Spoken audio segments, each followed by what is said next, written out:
হয়, ৰাজ্যত অবৈধ বেদখলকাৰীৰ বিৰুদ্ধে মুখ্যমন্ত্ৰী হেমন্ত বিশ্ব শৰ্মা নিজৰ ৰাজনৈতিক ভৱিষ্যতৰ কথা চিন্তা নকৰি কঠোৰ স্থিতি গ্ৰহণ কৰাৰ লগতে যি সাহসেৰে উচ্ছেদ অভিযান অব্যাহত ৰাখিছে, তাৰ কাৰণে আমি হিন্দু যুৱ ছাত্ৰ পৰিষদ অসমে তেওঁক আদৰণি জনাইছোঁ। কিন্তু একে সময়তে অবৈধ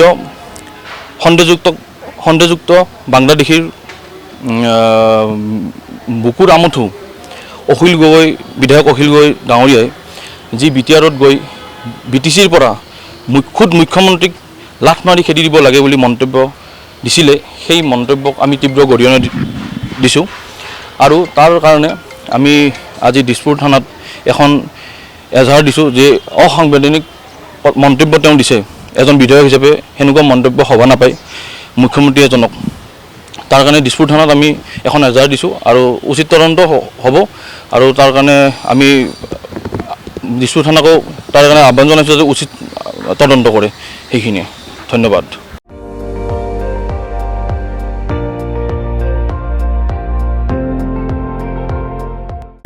আপুনি চাই আছে ND24, সৰ্বশ্ৰেষ্ঠ নহয় সৰ্বোত্তমৰ দৌৰ।